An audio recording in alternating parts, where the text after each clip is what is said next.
Good evening and welcome to what's going to be an unusual programme. In a moment we shall be bouncing ourselves into orbit via a satellite and we'll be landing in Los Angeles, where David Bowie is waiting to talk to us and to sing to us. Later we'll be coming a little more down to earth with the writer and the Tom and Jerry fan Kingsley Amis. But first, David Bowie, the boy who was born in Brixton in 1947 and who, after one or two false starts, launched himself on one of the most amazing careers ever known in the pop musical world. His meteoric rise to fame almost equalled that of the mythical character Ziggy Stardust, featured on his records. His admirers called him a prophet, a demigod, and a superman. His critics said he was simply a hoaxer and a charlatan, but his fans adored him and copied his outrageous dress, and some of them to the extent of dyeing their hair orange just like his. But nearly 2 years ago he left these shores for America, where he has lived in retirement from the glitter of the pop musical world. Earlier this year, he starred in a film in Mexico, and we'll be having a sneak preview of a bit of that film a little bit later. But more important than that, David Bowie has an announcement to make. Let's now go over live by satellite to beautiful downtown Burbank in Los Angeles. Are you there, David Bowie? Yes. Last time we met on the air, you were sitting in this studio at this side, and you had a very elegant earring hanging from either your left or right ear, I can't remember. Do you remember that? How are you, Russell? It's nice to see you. Thank you. It's nice to see you, David. You look well. What colour is your hair? Which bit? The centre bit at the top, above where your nose would be. Well, what colour does it look? Well, it looks like a bit of something out of the end of Straw Dogs. Something out of the end of Straw Dogs. Right. Now, you've got an announcement to make to us all, David, haven't you? You're changing your plans for the future, and you've got something up your sleeve for 1976. Yes. I'm touring, but I'm coming back to England in May to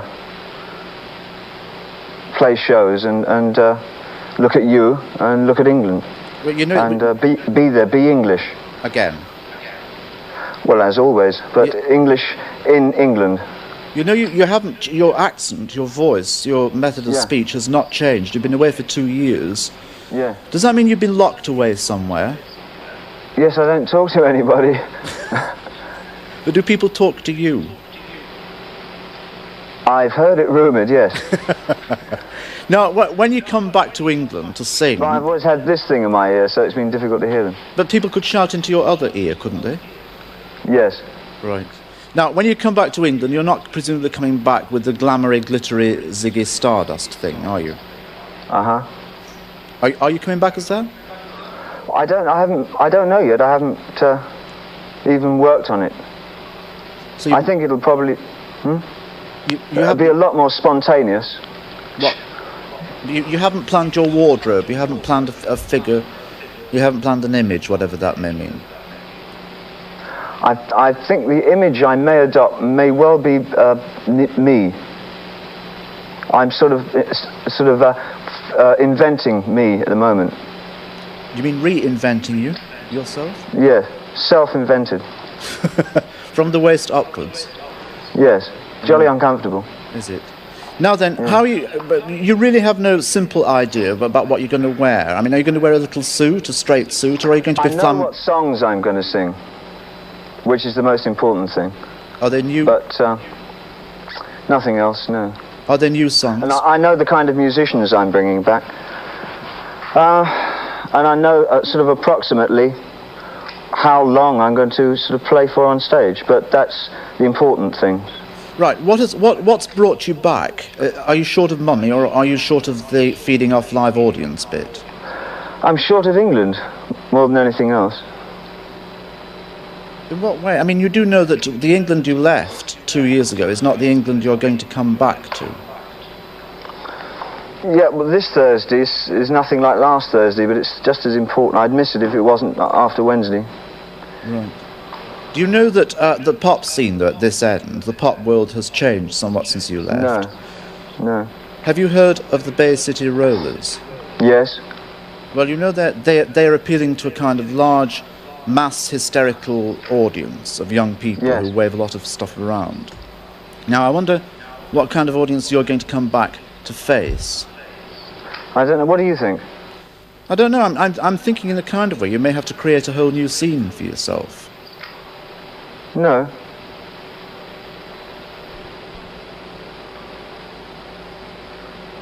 Well, Can't qualify that. I'll just come back and play my songs. now, for someone, you've been quoted as saying, David, that for someone who's not really a very good musician, you've made a lot of rumpus, a lot of noise. Yeah. If you don't think you're a good musician, what are you looking for at this moment? What are you searching for? Got Liquid. it. Liquid. Treetop apple juice. Is it good? Would you spit some across the satellite? No. Good. For someone who claims not to be all that good a musician, why are you coming back to perform on stage? Or are you a better musician, in fact, than you admit? I can't link those two parts. If I'm not that good a musician, why am I coming back? Yes. Yes. Well, coming back has got nothing to do with being a musician. But do you think you're a better musician after 2 years But away I don't from play anything on stage. I'm a good performer, and I'm a good singer. That has nothing to do with being a musician, does it? Well, I don't know. I mean, you must might do. You must tell me that. I mean, it's such a profound statement. I don't think I can. Well, it doesn't have to be that one-sided, does it? Well. Aren't you going to contribute? A little bit, yes. I'm worming away by expensive satellite. Now, Okay. well, all right. Now, you've also said that you need to astound people. You don't want to come back just as an ordinary person doing an ordinary gig at the Odeon Hammersmith or wherever it is. Do you have any idea at this stage, apart from just getting out on the stage, how you shall astound us? Or does it actually come to you in the middle of the night before? I shall probably be a lot fatter than I've been. That'll be my... No, I haven't any thoughts about that at all. The impact of the show has to be the astounding thing, not the dressing of it, you know. Yeah. Dressing of a show is just a dressing. It's a sort of a perfunctory kind of thing. But the content has to astound. I mean, you can dress a show with $1 trillion or £1 trillion worth of goodies, but if the show is not substantial, there will be no impact. In your memory, what is the best thing you've done on any stage anywhere that still lives with you, that you use as a measuring stick? That's very hard. One of the most exciting things I did was work with old Lindsay Kemp, back in where would it be? I can't remember which theatre we did it in, but years ago. It was a combined sort of mixed media show. That was very good. And it didn't have to be a big, glossy, exciting thing. I mean, it was a small, but something important to you. Well, yes. Right. Now, you've just finished making the film called The Man Who Came to Earth. Fell to Earth. Fell to Earth, I beg your pardon. One of the it's not an easy film to explain to people who haven't seen it, and it's not yet finished, is it? It's finished in visual. It's not finished in sound. I've got to record the sound. We've written a lot of it. All I can tell you is it's a love story more than anything else. It's very, very sad, very romantic. It brought a lump to my throat watching it. And it's been a gas working on it. Yeah. How much of a new... How easily did you take to the discipline of filmmaking, which is, as we all know, a hard... Oh, quite easily. I'm a very disciplined person, you know. It was exciting for me to work with other people who are as disciplined as I am. Are you being absolutely accurate and honest when you say you're a disciplined person? Oh, yes. You impose a discipline on your own music writing, on your own work, do you? I mean, you don't just get up when you know what I'm saying to you. A lot of people in your position have a kind of reputation. A discipline doesn't mean that you make sure that you have breakfast at 8 o'clock in the morning and you are out of the house by 8:30. Discipline is that if you conceive something, then you decide whether or not it's worth following through, and if it's worth following through, then you follow it through to its logical conclusion. Good. And do it with to the best of your ability. That's the discipline. Yes? I applaud that answer. Whether there are areas in it that are not to one's liking, you have to go right the way through it and do it, and that's what I do. And more importantly, not to other people's liking. I mean, there are often things that if you decide to do as a major star, you're going to get people worked up about. Yes. Because you don't appear at the right place at the right time, or imagination is drying up and you need something else to refuel it. It's because I thoroughly enjoy looking at myself and looking at the environment that I'm in at any time with the eyes of someone who's not involved in any particular line of the arts. So it comes out as a sort of eclectic manifestation, you know. So I'm still a fan of everything. Fan of films, fan of records, fan of rock bands, and fan of yours. Well, most kind I am a fan of yours. Are you really? Fan of yours. Well, Yeah. let's get back to eclectic manifestations. Now, the film, we're going to look at a bit of it, and then we'll talk a bit more about it. Here you are, having fallen to Earth, and as you're adjusting to the Earth's atmosphere, you gain the attention of a young lady in your hotel room. Listen, I must say, just before we put that on, it's assumed that I'm an alien from outer space. It's not necessarily true. All right, fine, we'll come back to that. And then, when I was 15, I worked in this pharmacy in a hospital, delivering medicines to all the floors. It was a real responsible job. Boy, you're really hooked on water, aren't you? One of these days, you ought to try one of these. Am I talking too much? Maybe I ought to go. Oh, Lord, it's after 3. I guess you're tired. Well, I'll just finish this up and then... And then? And then I think I'll have another one. You know, I really like you, mister. What do you do?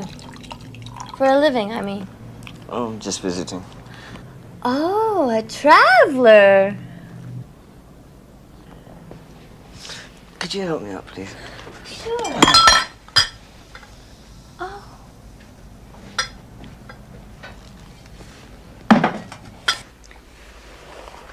You know, mister, I don't think you get enough to eat. If you don't mind my saying so, I think you're too thin. You're very thin. You're too thin.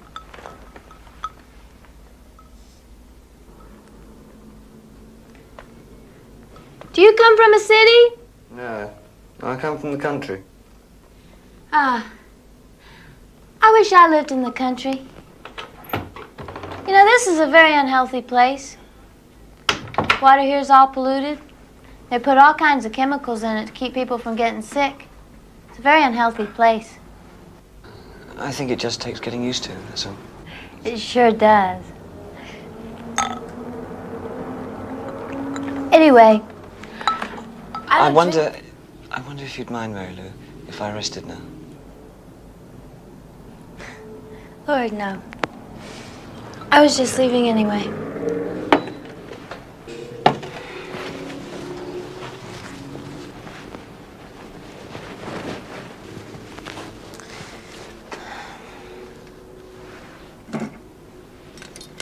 I'll come back and see you tomorrow if you want me.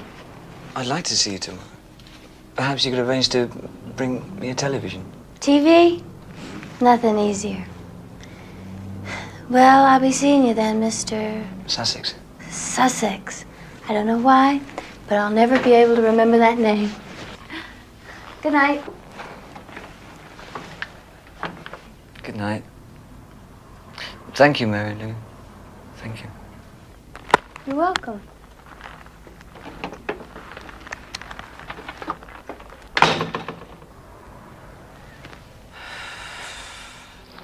David, that film is not finished. It's not finally edited and ready yet, but there already is seeping through it kinds of areas of mystery. A lot of it's mysterious. Is that quite deliberate? Yes, it is a mystery. As love affairs generally are. Is it giving too much away to say that it's a desire, that it doesn't end too happily either? It's a very sad film. No, it's not a happy ending. Did you? I thought Candy Clark. Isn't Candy Clark good? Very good indeed. Excellent. Has she worked there in films before? The last thing that she was in was American Graffiti. Yeah. But were you yourself a contributory factor to the film? I mean, did Mr. Rhodes stop and say, which way do we go, which way do we move, what do you think? Or were you under total direction?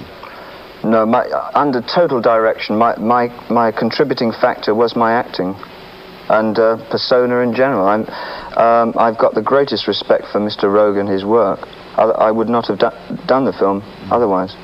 Are you still in to the extraterrestrial bit? Are you still aware of forces apart from satellites that are moving around this globe or this planet, or around you, David Bowie? Of course, yes. What kind of eclectic manifestation do you have of this? A mountain or a tree is the manifestation of forces that we are not capable of dealing with. Do you go to church at all? No. Do you I pray? Yes, of course. But do you pray to mountains and to trees and to those physical manifestations, or to some kind of spirit? I don't think I would like to get into that over a 20-minute interview. You wouldn't? When I come back to England, I would talk to you about that, yes. All right. At length. Fine. But I wouldn't like to nutshell it. Has the film, that's sensible, has the film whetted your appetite for making more movies? No, funnily enough, what it did do was increase my appetite for going back to a lot of the bits and pieces I used to do many years ago, like painting, writing, spending free time with myself and my family, getting out of cities. And relaxing a lot? No, not relaxing, so much as feeling at ease. Right. Well, can I let you feel at ease for a second or two while we take a commercial break at this end? And we'll come back to in about 2 minutes' time. Meanwhile, stay tuned.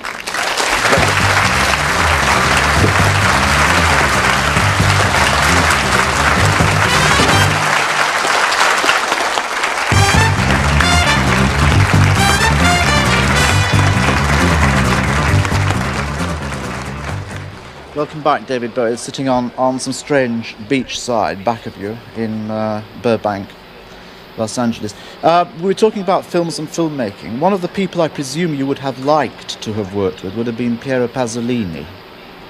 Would I? Well, I've read that in odd interviews you've given to people, you found his work exciting. I can't think of working with anybody apart from Nicholas Roeg at the moment. I've never done a film. I don't know when I'll do another film. And for me, it's not a question of getting into films. It was something tangible and tactile for me to work in. And it was an experience that I needed. I'm not sure whether I like the idea of becoming an actor. Well, you don't, I presume... Per se, rather than per me. You are in that kind of privileged position, though, aren't you, David, where you don't have to make any kind of decision like that, do you? Oh, I have to make as many decisions as anybody else every day. Yes, I do have to make decisions. But I consider myself fairly responsible. I presume, I wasn't doubting your own self-responsibility, but I'm saying you are better equipped than most people to make that kind of firm decision about your own future. I will do A. That's not what you said at all. That's what I meant. If it's not what I said, it's what I meant, right? Yes, I can make firm decisions. I mean, you're equipped with fame. You're equipped with a certain amount of fortune. You're equipped with, I presume, the kind of advisors who will give you good advice. And therefore, you're not like a girl or a boy sitting in a basement in Notting Hill struggling to get into some kind of proper situation, who wants to be an actor, who wants to be a film star, who wants to get onto the scene. I was, though. Can you remember those days? Yes, very much. I'm doing all the things I used to do in those days. But you see, that's what perhaps makes you better than you would otherwise be, because you can remember that kind of hard discipline and that kind of hard time. But now you're in a position to enjoy it. Yes. Are you enjoying today? Are you enjoying this conversation? I think it's wonderful. I do enjoy it. No, I enjoy it a lot. It's a shame it's so short, because these days I'm very careful about launching into sort of I've noticed that. discuss. It's only because I like conversation a lot, and it seems such a waste to just, fire away at random. Right. This is lovely, though. I think it's moving at a very sensible pace. Good. And also, I'll tell you what I quite like, which I shouldn't like. I mean, doing this conversation at a distance of X thousand miles. It's odd, isn't it? It's very odd, but I don't mind you not answering questions. I mean, there are about 5 difficult questions I've thrown at you. Yes, and I'm happy that I'm happy that you don't give the answers to them, because you're quite right. It's the lack of time. It's the lack of time. Right. You know, since you were on this on these shores before, also your missus, your Angie, has been a guest on my show and created a reasonable stir. She was lovely. I saw it. I had a copy sent over to me. Lovely. She was very good. And she wore a big hat with a lot of things on it. Yeah. And I suspect, is she at this side of the Atlantic now? Is she here? Is she in London? She's in Switzerland. I'm looking for a house. For the both of you? Because, yes, we shall stay there for a little while whilst we're touring Europe. If she's going to see this programme, which for she the will... 3 of us. For 3 of us. And for Zoe. How do you say it? Yeah. How old is he now? Zoe. How old is he now? Well, he's 4.5, coming up for 5 in sort of May.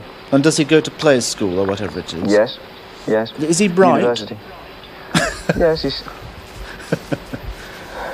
Does he know? He's very bright. Does he know who you are? He's a child. I mean, he's as bright as any child should be at 4.5. He's not a prodigy of any kind, thank God. Yet. Yeah. Give him time, baby. Give him time. You know, also, since you've been away, or quite recently, the newspapers have been having a bit of a bash at your mother. And saying that she's a bit tearful from time to time, and that she's suffering a certain amount of anguish, and that she doesn't hear from you an awful lot. Is that eyewash or is it real? That's really my own business. And that's how it's going to stay, is it? Yes. I see you still have a keen sense of rumour, Russell. Highly developed sense of rumour. Well, David, we're coming towards the end of our ultra-brief conversation. Oh, that's a shame. I think what we might do is end with a bit of music, because I gather that at your end, at beautiful downtown Burbank, you have some music with you. I mean, you're not going to get up on your feet and do it, but... No, I wish I could, actually, but time won't permit it. But we'll see. I know what it is. I'm very drunk in this. In what? In the bit we're going to see? What you'll see now. I was very nervous, so I had a couple of drinks, which I never do. I really shouldn't have. It's lovely. It's very funny. Does it show? Oh, yes. Well, let's have a look at it. The song is called The Shape of Things to Come.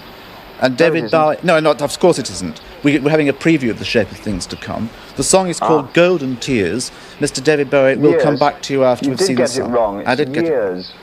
it Years. Years. Why don't you introduce it from that end? This is David Bowie singing Golden Years from his forthcoming album, Station to Station. Golden years,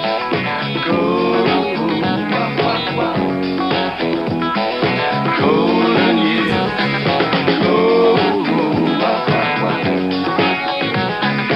golden years, don't let me hear you say life's taking you nowhere. That sky, life's begun. Nights are warm and the days are young. There's more people lost before, but I'm begging you save a little.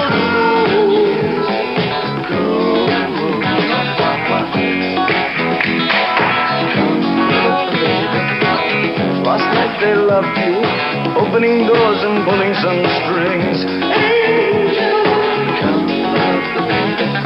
Didn't walk luck and you looked in time. Never looked up, walked tall, act fine. I'll stick with you, baby, for 1,000 years. Nothing's gonna put you in these golden years. Golden years.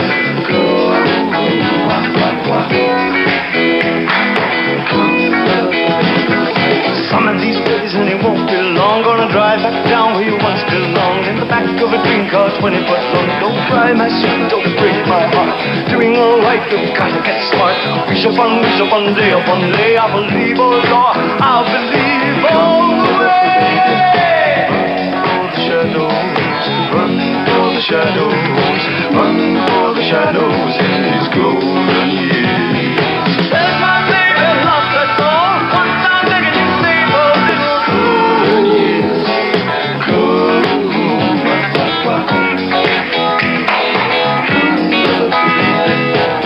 Don't let me hear you say life's taking you nowhere.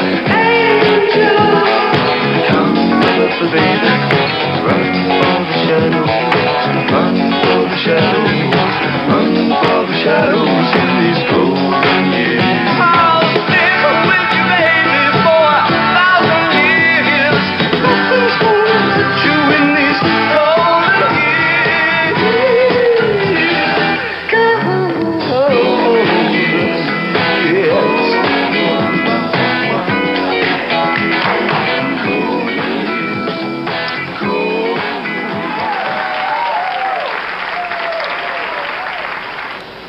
Very well done. It didn't seem all that intoxicated to me. You seem to be well in control of that situation. Oh, that's my judgment. Are you a stern critic of yourself? Yes. But you're happy that we should all have seen that, even though you think you weren't in full control of that situation? Oh, yes, of course. You were wearing a demob suit or something in that. What kind of a suit was it? The suit? I know, but do you know what a demob suit is? Yes. It's the kind of thing people wore when they came out of armies. That's right. I mean, a lot of bags around the knees and things. Yes. It was functional. It was a functional suit. That suit was very functional. It was a functional suit. Right. Now, I'll tell you what, David, we've had quite a functional conversation. I mean, you have functioned It's at your... been very good. I liked it very much. Well, you functioned at your end, and the satellites function in the middle of the sky, and I function at this end, and you wore a functional earpiece, and you've had a functional glass of whatnot at your side.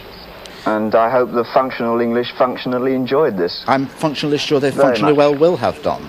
But I'm going to hold you to your promise, which is when you do come back, we'll keep the airwaves open a bit longer. Most certainly. I'd love to do that. I'd appreciate that a lot. We won't talk about Angie, we won't talk about your mother, we won't talk about Zoe. We'll talk about extraterrestrial things. Let's not plan it. The worst thing we can do is plan a conversation. Meanwhile, can I wish you a happy Christmas? Let's have a telephone on the show. A phone in? And have people... Yes. Will you do that? I'd love to. Well, if we can get satellites across half the world, I think we can get a telephone from Clapham. I'm sure we can. Meanwhile... Yes, that would be wonderful. I'd like to do that a lot. All right. And you'll be truthful and honourable and answer every question that's put to you? I'll be David Bowie.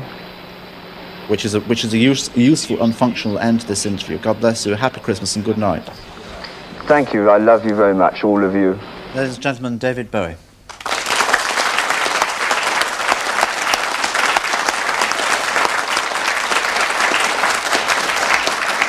David Bowie from Burbank, Los Angeles. I can now get rid of this piece of equipment and introduce you to something completely